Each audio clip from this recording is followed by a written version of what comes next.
Hello students, अभी तक के लेक्चर्स में हमने देखा like charges they exert repulsive force on each other and unlike charges they exert attractive force on each other. लेकिन ये फोर्स कैसे एक्सर्ट होता है, क्या मैकेनिज्म है इस फोर्स का, इसके पीछे क्या प्रोसेस है, अट्रैक्टिव रिपल्सिव फोर्स लगने के पीछे क्या प्रोसेस है। तो आज हम यही डिस्कस करने वाले हैं। एक इंपॉर्टेंट टॉपिक है, इंटरेस्टिंग टॉपिक है, इलेक्ट्रोस्टैटिक्स के लिए काफी इंपॉर्टेंट टॉपिक है, विच इज इलेक्ट्रिक फील्ड। तो आज का हमारा टॉपिक ये रहेगा इलेक्ट्रिक फील्ड। लेकिन पहले समझते हैं फील्ड किसे कहते हैं। तो फील्ड का मीनिंग होता है एक थ्री डायमेंशनल स्पेस, एक three dimensional reason.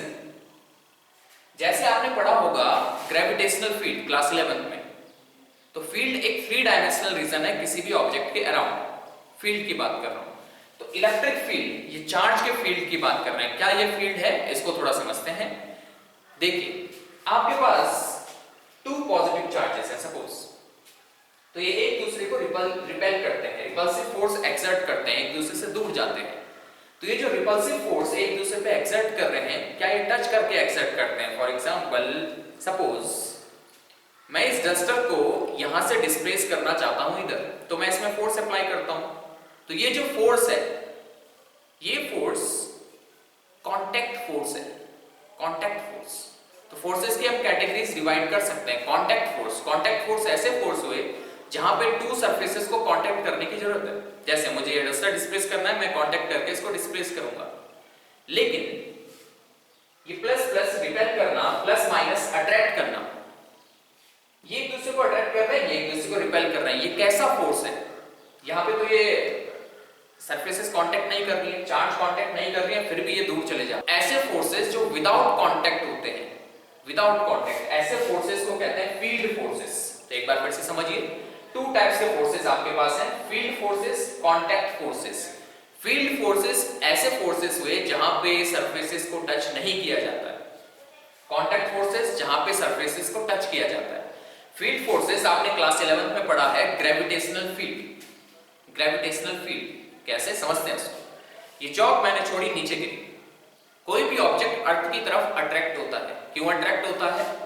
Due to gravitational force of the earth. तो क्या अर्थ उस चौक को टच करके नीचे खींचती है? एक एप्पल नीचे गिरा, तो क्या अर्थ उस एप्पल को टच करके नीचे खींचती है? नहीं। ये जो अर्थ किसी ऑब्जेक्ट पे फोर्स लगा रही है अपनी तरफ, ये फोर्स विदाउट कांटेक्ट हो रहा है। तो ऐसे फोर्सेस को फील्ड फोर्सेस। तो कौन सा फील्ड फोर्स है आपके पास? Gravitational force.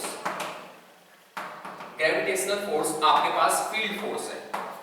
वहीं अगर चार्जेस के बिटवीन कूलम्ब फोर्स की बात करें, कूलम्ब फोर्स जो यहां पे रिपल्सिव लग रहा है, कूलम्ब फोर्स जो यहां पे अट्रैक्टिव लग रहा है, ये फोर्स भी कैसा फोर्स है?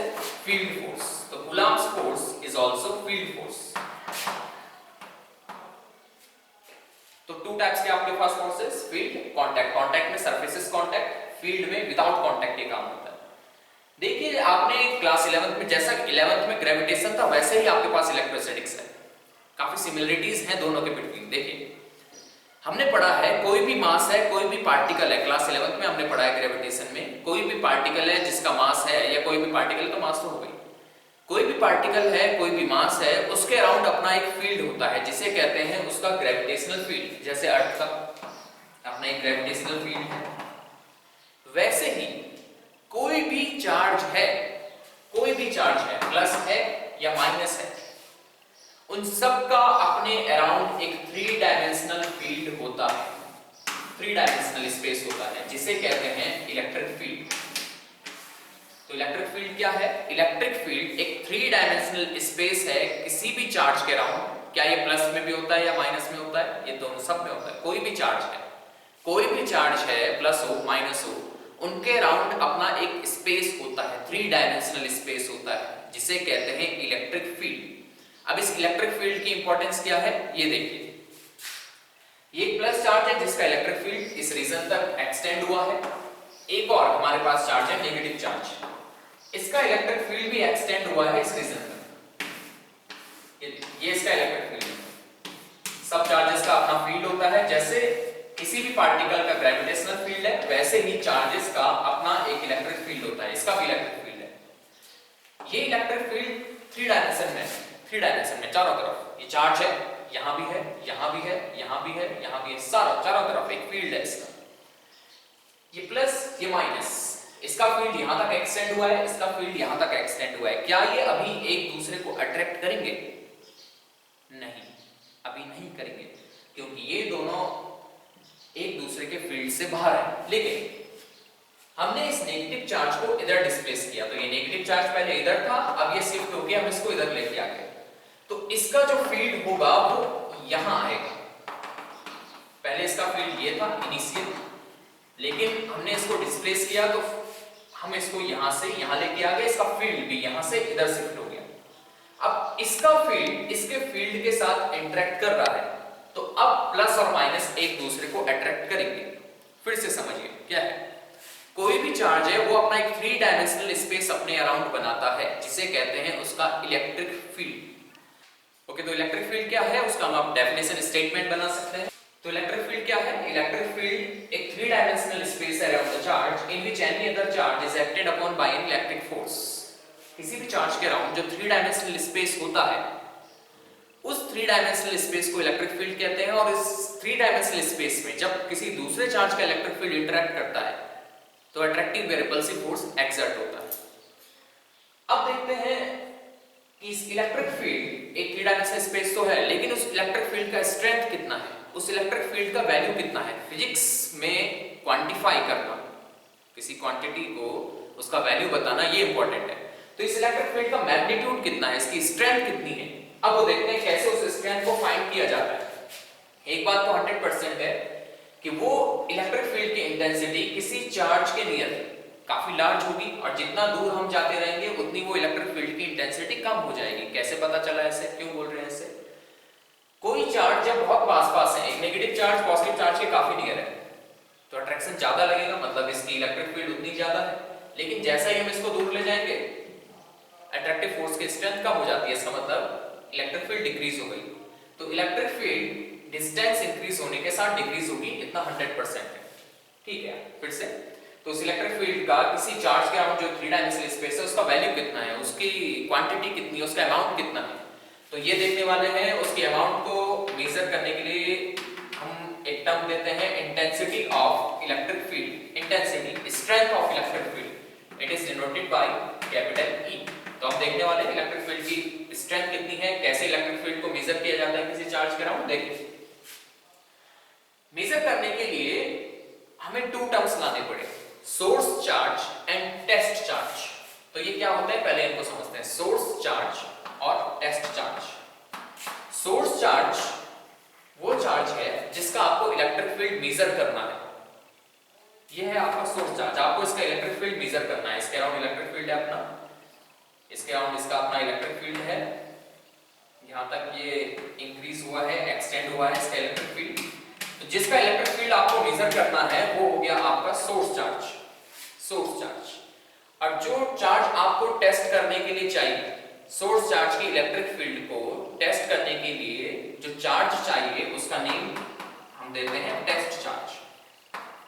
तो सोर्स चार्ज क्या है, वो चार्ज जिसका इलेक्ट्रिक फील्ड आपको मेजर करना है। टेस्ट चार्ज क्या है, वो चार्ज जिसको आपको लेके आना है दूसरे की इलेक्ट्रिक फील्ड को टेस्ट करने के लिए। सपोज इसको ऐसा समझिए, हमारे पास एक अच्छा बैडमिंटन प्लेयर है, हमें उसको टेस्ट करना है कि अच्छा खेलता है या नहीं। तो आप उसको टेस्ट कैसे करेंगे, ऐसे ही बोल देते हैं क्या कि अच्छा खेलता है? नहीं, जिस प्लेयर को हमें टेस्ट करना है, जिसको हमें देखना है ये अच्छा प्लेयर है या नहीं, इसकी स्ट्रेंथ कितनी है, वो हमारा सोर्स प्लेयर हो गया, सोर्स प्लेयर।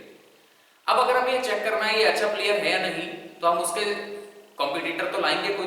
तो जो हम कॉम्पिटिटर ला रहे हैं उसको टेस्ट करने के लिए, अपने सोर्स प्लेयर को टेस्ट करने के लिए जो कॉम्पिटिटर ला रहे हैं वो हमारा टेस्ट प्लेयर हो गया। वैसे ही जिस चार्ज का इलेक्ट्रिक फील्ड स्ट्रेंथ मेजर करना है, जिसकी intensity of electric field measure करनी है, वो है सोर्स चार्ज। और जो टेस्ट करने के लिए लाना है किसका है कितना, सोर्स चार्ज का इलेक्ट्रिक फील्ड है कितना, वो हो गया हमारा टेस्ट चार्ज।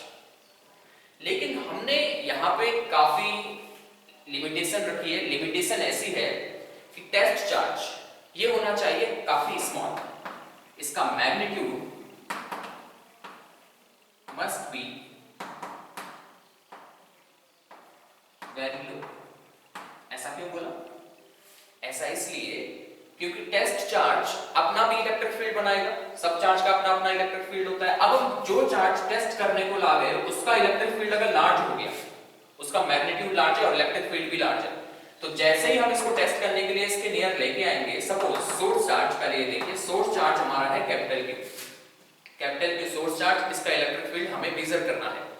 अब इसको टेस्ट करने के लिए हम स्मॉल q लेके आए और ये स्मॉल q लार्ज मैग्नीट्यूड का हो गया, तो जैसे हम इसको इसके नियर लेके आएंगे ये कैपिटल Q यहां से डिस्टर्ब होके कहीं और चला जाएगा, इस पे इससे अट्रैक्टिव या रिपल्सिव फोर्स लगेगा। तो हमें चाहिए हमारा सोर्स चार्ज अपनी पोजीशन से डिस्टर्ब ना हो, सोर्स चार्ज अपनी पोजीशन से डिस्प्लेस ना हो। तो ये जो टेस्ट चार्ज है इसका मैग्नीट्यूड, इसका इलेक्ट्रिक फील्ड वो काफी कम होना चाहिए। तो टेस्ट चार्ज एक ऐसा चार्ज है जिसका मैग्नीट्यूड होता है वेरी लो, क्यों? ताकि इलेक्ट्रिक फील्ड इसका कम हो और सोर्स चार्ज को अपनी पोजीशन से डिस्प्लेस ना करे, वरना हमारा जो वैल्यू फाइंड करना है इलेक्ट्रिक फील्ड की स्ट्रेंथ का वो भी हमारा इनकरेक्ट आ जाएगा।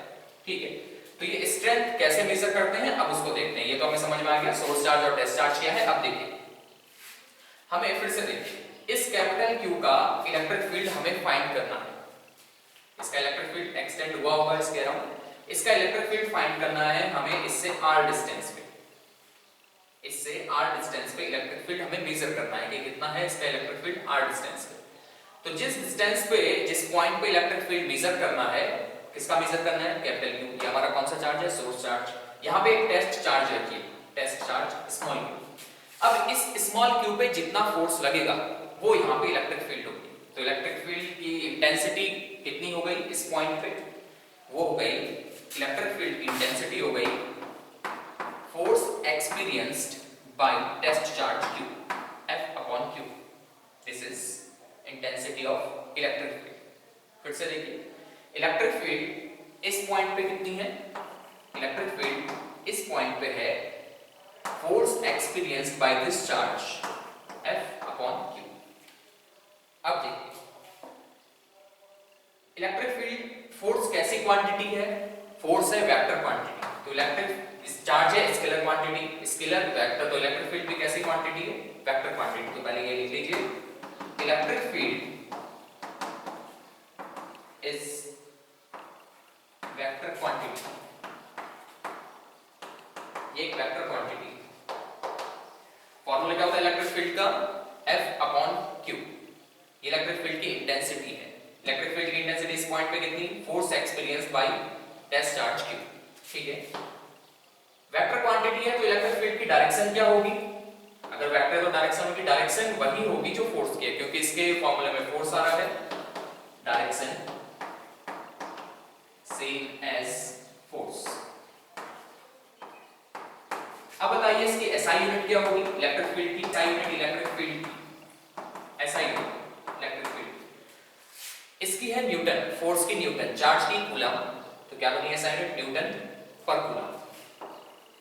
एक बार फिर, इलेक्ट्रिक फील्ड कैसी क्वांटिटी है? इलेक्ट्रिक फील्ड है वेक्टर क्वांटिटी। इसकी डायरेक्शन क्या होती है? जो फोर्स की डायरेक्शन होती है। एसआई यूनिट क्या है? न्यूटन पर कूलम। जिस चार्ज का electric field strength, intensity find करना है वो है सोर्स चार्ज, जिसको टेस्ट करने के लिए हम ला रहे हैं, it is test charge small q। ठीक है, तो ये था इंटेंसिटी, ऐसे हम इसकी इंटेंसिटी मेजर करते हैं। अब इस फॉर्मूले को इलेक्ट्रिक फील्ड के जो F/Q है, इसमें एक और इंपॉर्टेंट हम ऐड करने वाले हैं, वो क्या है देखिए, ये इंपॉर्टेंट है और ये क्वेश्चन पूछ सकते हैं सीबीएसई में। मैंने आपको बताया कि ये टेस्ट चार्ज, इसका मैग्नीट्यूड स्मॉल होना चाहिए। क्यों स्मॉल होना चाहिए? ताकि ये सोर्स चार्ज को डिस्टर्ब ना करे। अगर ये ज्यादा मैग्नीट्यूड का हुआ तो ये सोर्स चार्ज को अपनी पोजीशन से डिस्प्लेस कर देगा, तो ये डिस्टेंस r कुछ और हो जाएगी।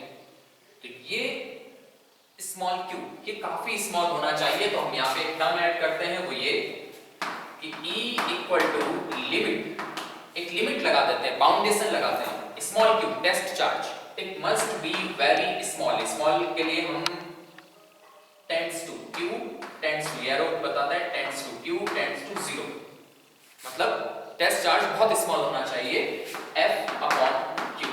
तो फॉर्मूला वही है, E इक्वल टू F/Q, बस हम एक limit q tends to 0 add कर देते हैं। लिमिट q टेंड्स टू 0 क्या बताता है? Test charge should be so small such that it does not disturb the source charge।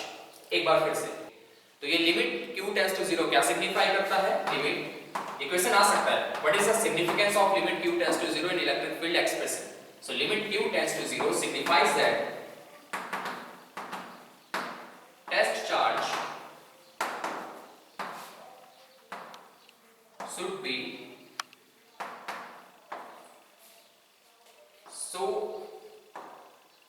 small means magnitude wise, electric field wise small, should be so small such that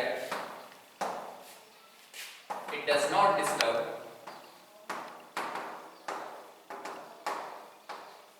the source charge.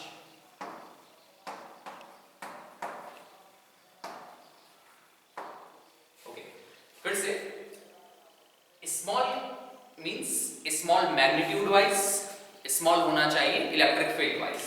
ऐसा small होना चाहिए test charge को कि जिस charge की हम electric field find कर रहे हैं वो सोर्स चार्ज को डिस्टर्ब ना करे।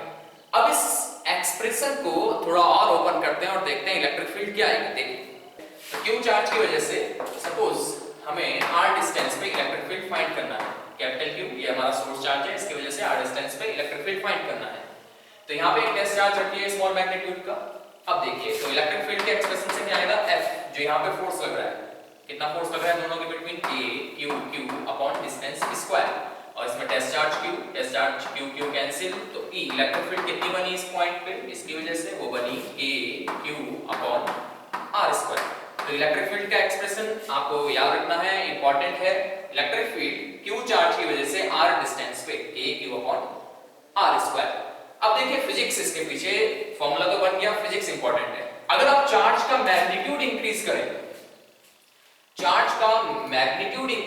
तो इलेक्ट्रिक फील्ड भी इंक्रीज होगी, और अगर डिस्टेंस इंक्रीज करें मतलब इससे दूर चले जाएं तो जितना दूर जाओगे इलेक्ट्रिक फील्ड उतनी ही डिक्रीज होती चली जाएगी।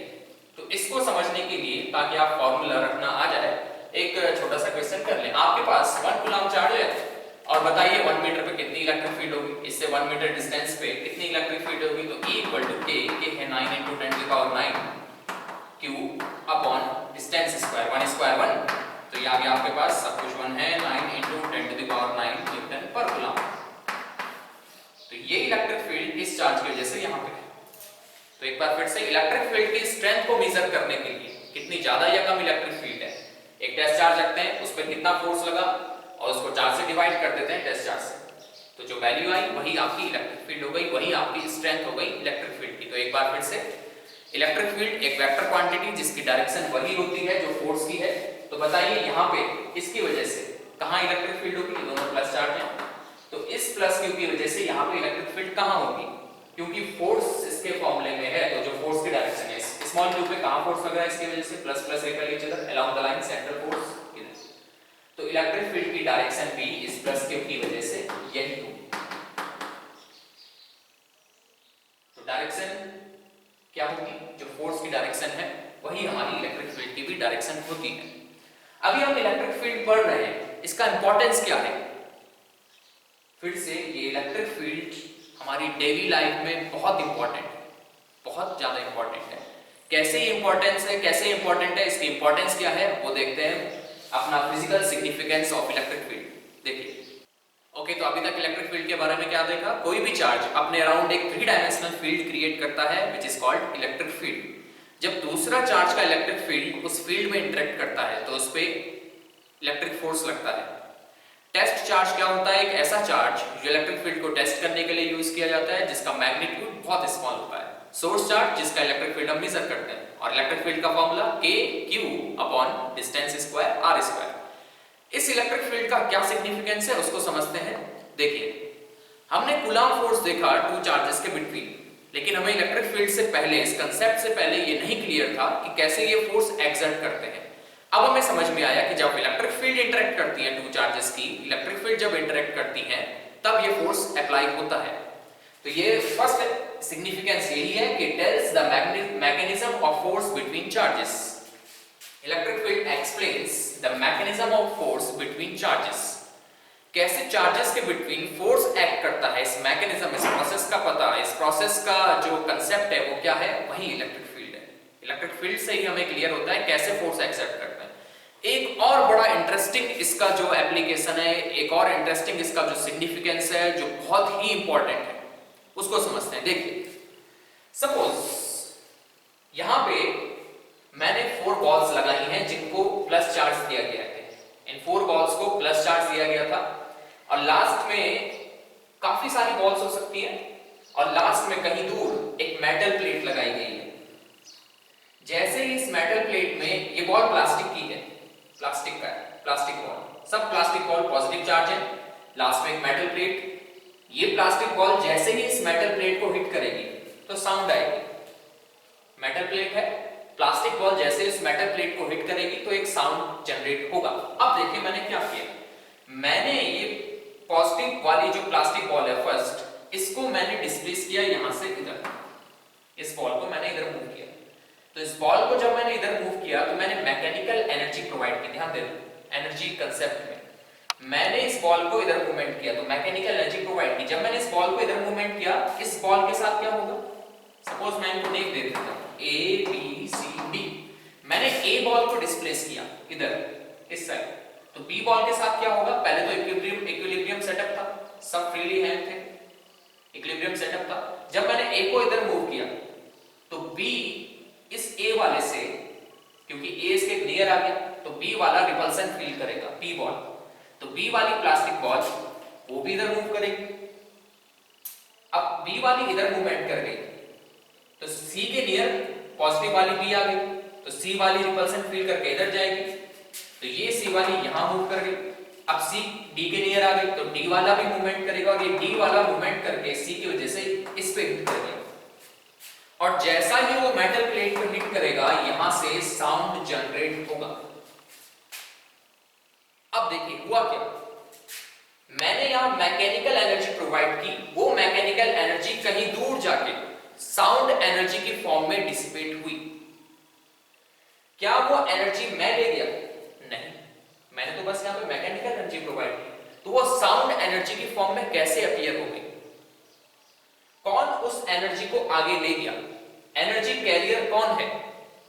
कौन एनर्जी को ट्रांसपोर्ट कर रहा है? कौन एनर्जी को ट्रांसफर कर रहा है? कैसे एनर्जी ट्रांसफर हुई? यहां तो मैकेनिकल एनर्जी थी, किस फॉर्म में मिली? साउंड एनर्जी की फॉर्म में। तो कैसे एनर्जी आगे चलेगी? हम जानते हैं energy can neither be created nor be destroyed. तो साउंड एनर्जी अपने आप जनरेट नहीं हुई, जब मैंने मैकेनिकल एनर्जी प्रोवाइड की तब साउंड एनर्जी जनरेट हुई। तो एनर्जी कैरियर कौन है? कौन एनर्जी को ट्रांसपोर्ट कर रहा है?